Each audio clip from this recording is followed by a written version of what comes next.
Hello friends, तो ये है फोर्थ पार्ट, स्टार्ट करते। जो मैं हमेशा अपने बाप से सुनना चाहती थी। शायद वो कभी कहते होंगे मेरी बचपन में, लेकिन मुझे याद नहीं। और आज सर अबरार के मुंह से बेटा का लफ्ज सुनकर मैं नहीं जानती मेरी क्या कैफियत हुई। पता नहीं खुशी से हुई या रंज से। सगे रिश्तों के होते हुए मोहब्बत और शफकत नाम की चीजों के लिए तरसने से बड़ी बदकिस्मती क्या होगी। और मैं यकीनन मोहब्बत के मामले में बदकिस्मत हूं, और सगे रिश्तों के मामले में उससे भी ज्यादा। सर अबरार का मेरी जिंदगी में हमेशा एक खास रोल रहा है। वो बाप नहीं है मेरे, मगर बहुत दफा वो मुझे बाप जैसे ही लगे हैं। काश मैं कभी उन्हें ये बता सकती। कभी कभार हम अपने खूनी रिश्तों से मायूस होकर उन रिश्तों को उन चेहरों में ढूंढना शुरू कर देते हैं जो हमें प्यार और तवज्जो देते हैं। पता नहीं ये सही होता है या गलत, लेकिन मेरी जिंदगी में यही होता है।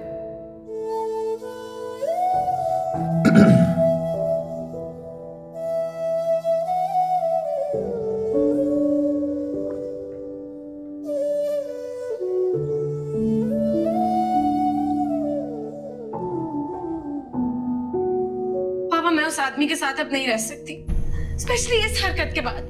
How dare he do this to me. उसकी हिम्मत कैसे हुई कि वो जारून से जाके बातें करे। जारून का कोई ताल्लुक ही नहीं है सबसे। उसने जान के मुझे इंसल्ट किया मेरी फैमिली के सामने। I can't live with him. ये कोई इतना बड़ा मसला नहीं है कि जिसपे कोई बंदा घर छोड़कर आ जाए। बाबा आप कैसी बातें कर रहे हैं? अगर ये मसला नहीं है तो फिर किस मसले पे मैं घर छोड़ के आऊंगी? किसी भी मसले पे घर छोड़ के नहीं आना चाहिए, इससे कुछ हासिल नहीं होता। पापा मेरा दम घुटता है फरहान के घर में।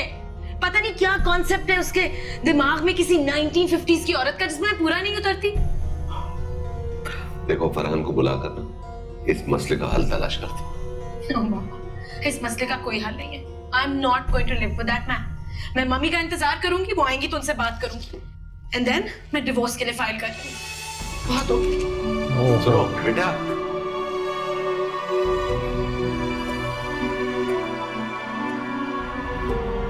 ये सब इस वजह से क्योंकि एक स्ट्रॉन्ग फादर फिगर नहीं है, इस वजह से। कशिफ, तुम्हारे अब्बा आए थे बेटा। इसलिए वो कह रहे थे कि वो खुद तुम्हें लाहौर छोड़ने जाएंगे। वो कह रहे थे कि नया शहर है, ऊपर से इतना बेशुमार सामान है, तो कोई साथ होगा तो अच्छा रहेगा। अम्मी पिछले 4-5 साल से मैं हर जगह अकेली ख्वार होती फिर रही हूँ।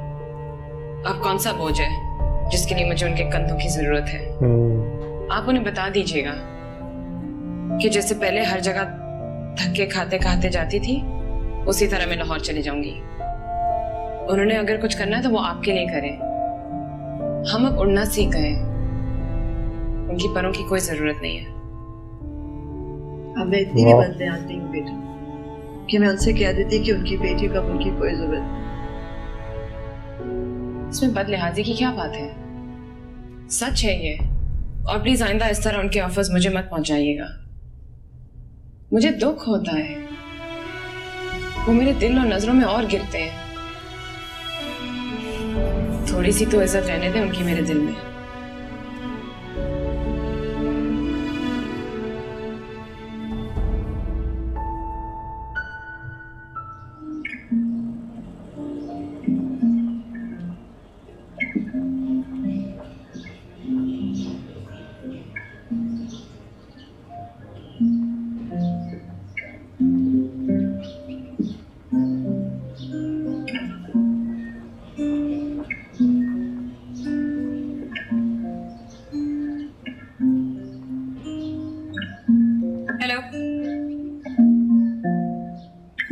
क्या तरीका है? मैं तुम्हें कब से फोन कर रही हूँ। बंदा फोन उठाने की जहमत कर सकता है ना? तो तुम्हारी मर्जी नहीं होती तुम भी मुझे कॉल नहीं करती है, ना ही मेरा फोन उठाती हो।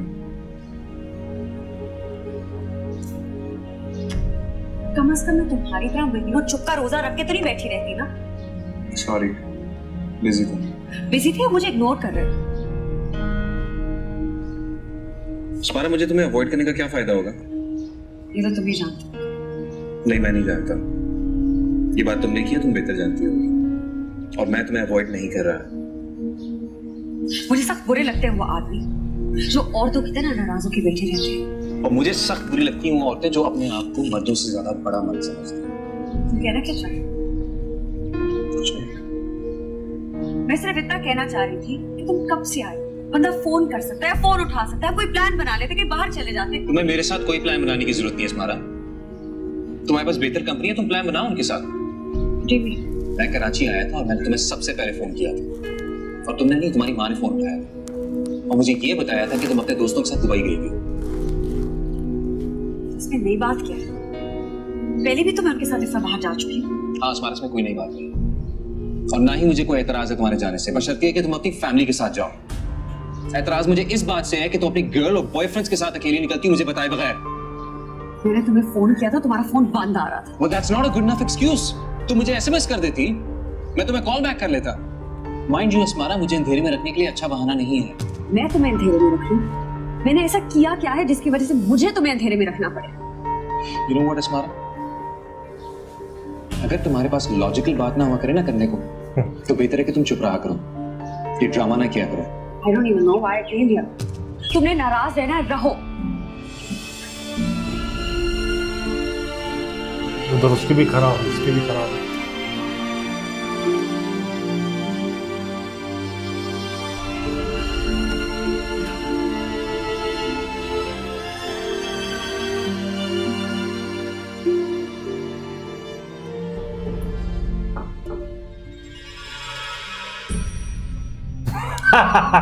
इसको लगा होगा सबसे बड़ा। ये भी आया है, इसको सबसे बड़ा सदमा लगा होगा। सोचा था तुम्हारी तरफ आने का, बस वो घर ही सी ने फुर्सत नहीं मिल रही थी।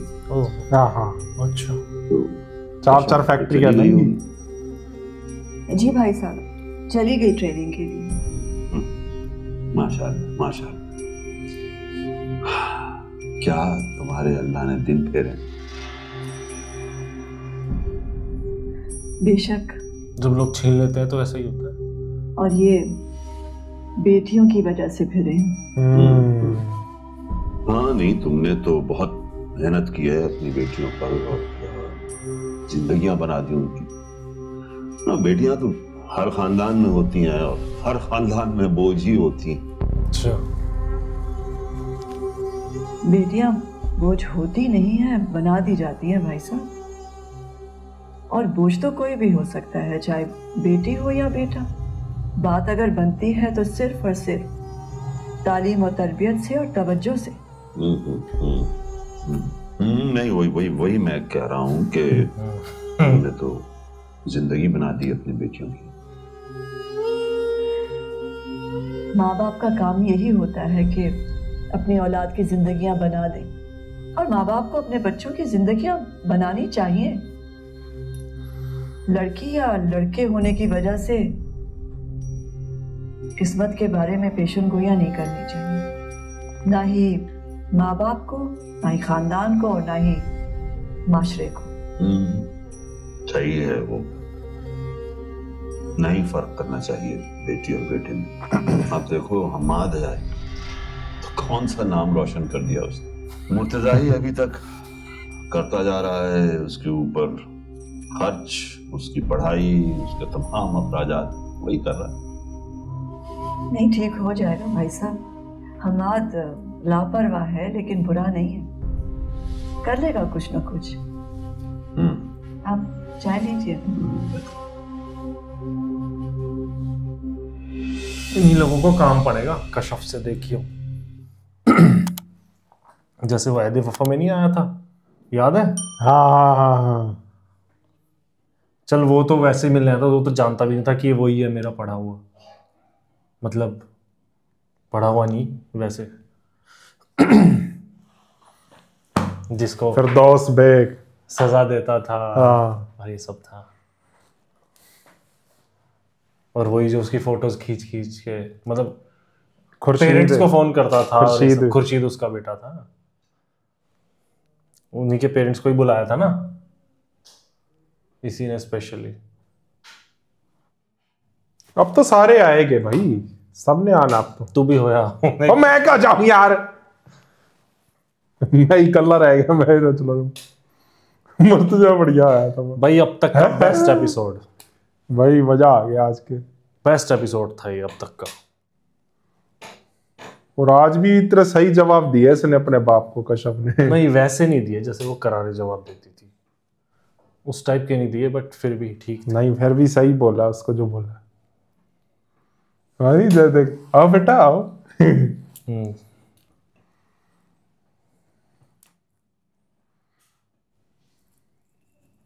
वो अच्छा था, किसके अब्बा आए हैं? उठो बेटा, अब्बा आए हैं। किसके अब्बा? भाई मजा आ गया इस एपिसोड में, बढ़िया था। अब फाइनली आंसर मिल गया होगा मुर्तजा को कि इतनी दूर घर क्यों ले लिया। इसलिए ले लिया। यूं कर रहा था, इतनी दूर घर। अरे भाई इतनी दूर बताया भी नहीं मुझे।